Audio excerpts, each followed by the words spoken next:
Update. My wife stole our daughter's college money to fund her shopping addiction and wants me to take the blame. I want to start this by thanking everyone who replied to me in the original post. You all showed me a tough love, and I appreciate that. I even appreciate those who are calling me a doormat, because like I said in the previous post, it woke me up. I won't be staying with Andrea. She's lied and manipulated me and Cassie for far too long for me to stay with her.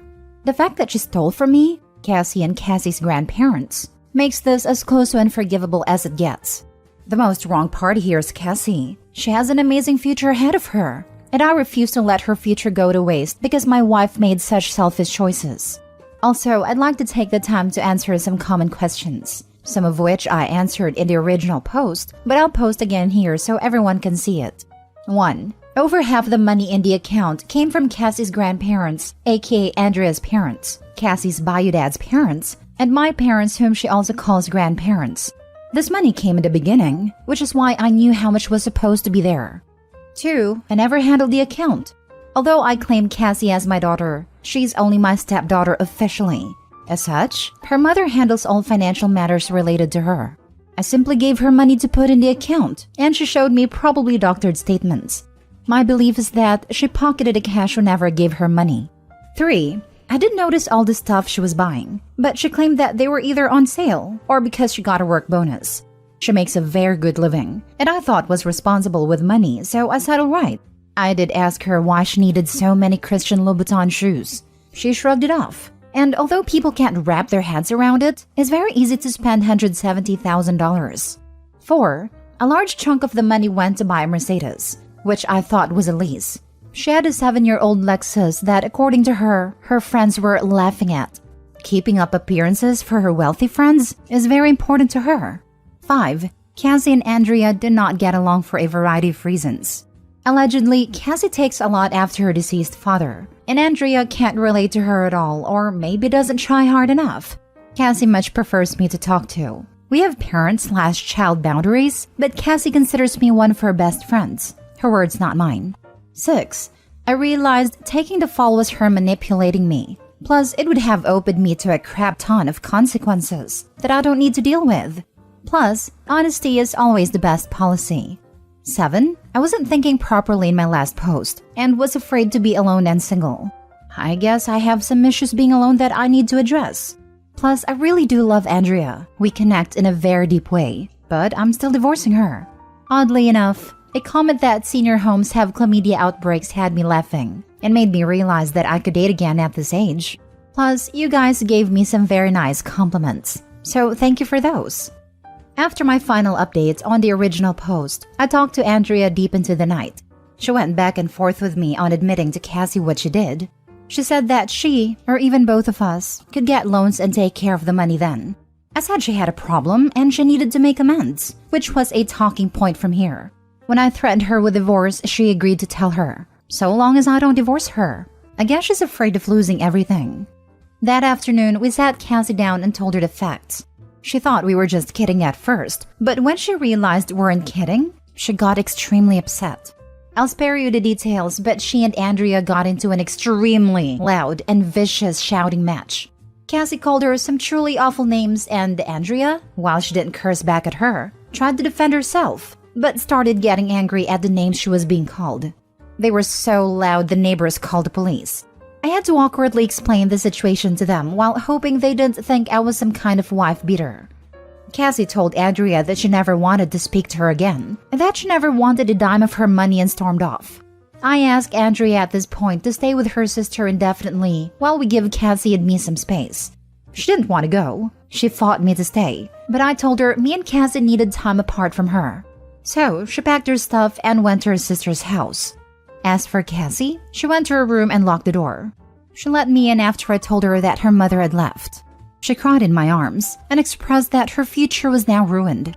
I told her it wasn't, that I would cover her college from my retirement and that I would make it right. She doesn't exactly know what a 401k is yet, but she told me that she doesn't want me to work until I'm 90 like the people at Walmart just because of her. I just told her she's worth it and that you do stupid things for the people you love. She said that she would start looking for scholarships and maybe other schools where she could get a full ride, since she has excellent grades and extracurriculars. I then admitted Andrea wanted me to take the fall for her, and that I had considered it, but I came to my senses. She got upset with me and told me that would have been the stupidest thing I could have done. She said she wouldn't have believed I did it anyway, and it only would have made her more upset at her mother. She told me that she doesn't blame me, and that she's not mad at me for the money being gone, but she's mad that I'd want to cover for her mother. I apologized for that. We talked and cuddled for a while longer before calling it a night. The next morning, I get a call from Andrea's parents asking if the story was true. Cassie had told them the story, and they were calling to confirm. I had voice recordings and bank statement to prove it. They were livid, but begged me to not leave Andrea for this, and to try to help her through her addiction. I told them I wasn't sure about that yet, and hung up. A while later, my parents called and asked me about it, which I confirmed. They were probably more mad than Cassie was. All things considered, they're even threatening to press charges. I told them to calm down and that I would handle it. Cassie's doing okay. She's still a little shell-shocked, but she seems to be taking it as well as one could hope for. I made her pancakes this morning, and that seemed to brighten her mood a bit. I asked her if she wants to do therapy. She said she'll think about it. I will be doing therapy for myself. Andrea has been calling to talk, but I'm just letting it ring, so she's leaving voicemail. She's offering anything to make it right. Money, intimacy, favors, you name it. But it's not going to work. I feel horrible for Cassie, and especially so close to Christmas. I think I'm going to get her Billie Eilish ticket since that's her god. It won't make up for it at all, but it could go a long way to help her feeling better. So that's it for now. I guess I'll update if anything further happens, but I think this is pretty much it. Thanks all, you've been a tremendous help.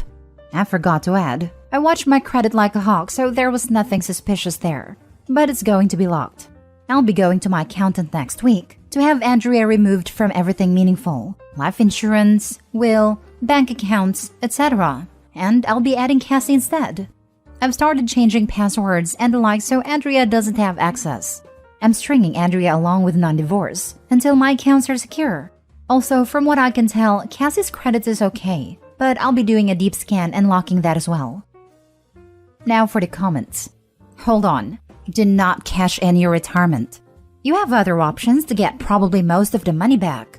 Sell the Mercedes. Sell those Christian Louboutin shoes and all of this other designer stuff she has.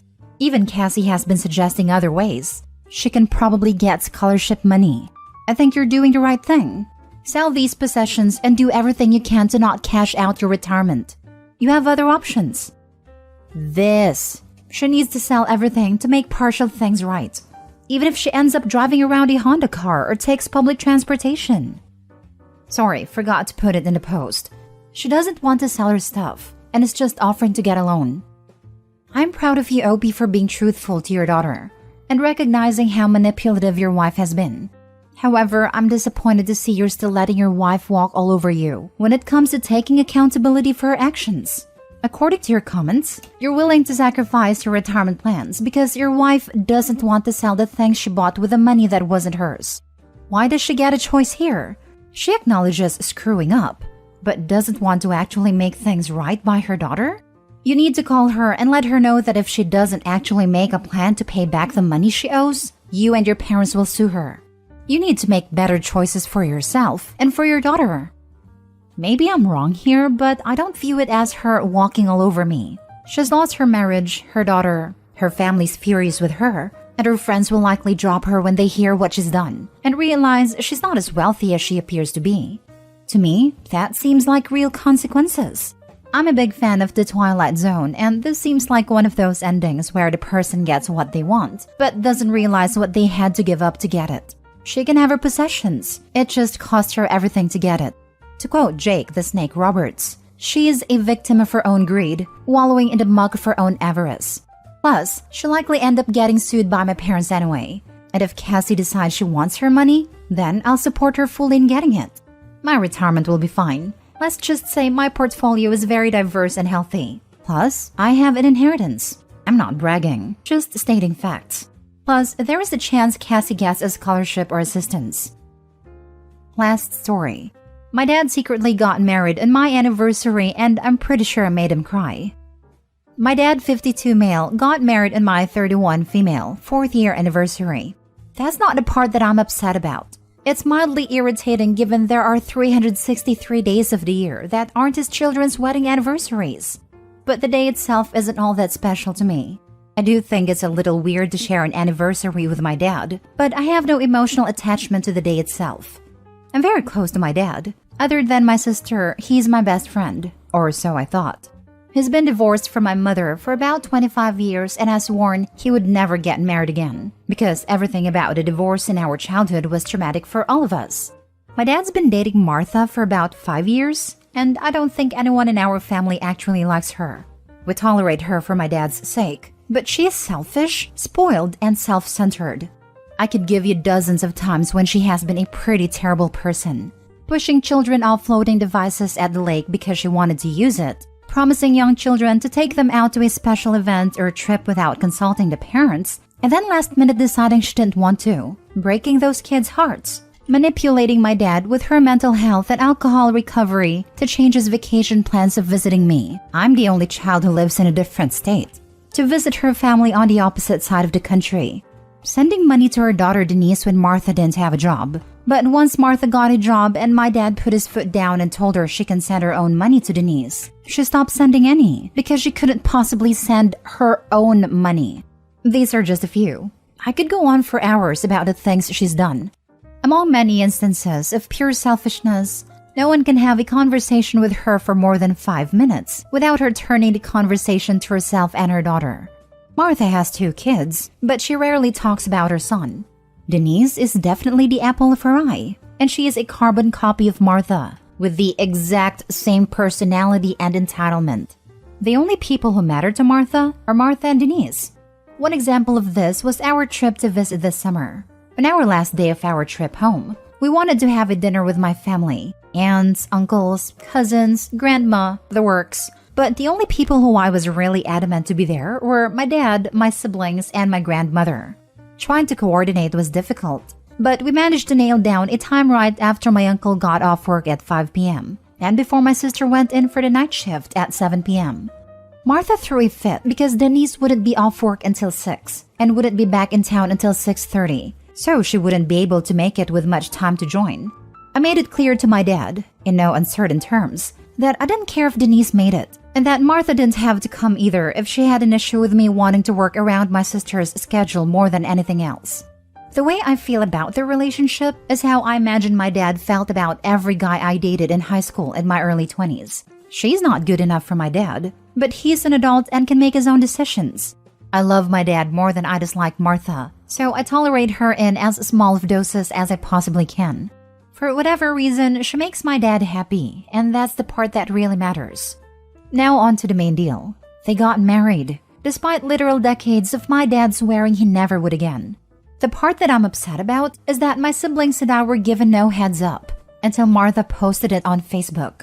We didn't get a phone call or even a message that they had taken the step, and I was hurt. My sister was angry, but I'm just hurt. My dad is such an important part of my life that when I got married, I asked him to sign my marriage license as my witness. He and my husband's mother were the only people there. My sister did the same thing a few months later when she got married. No one else but her husband's dad and my dad.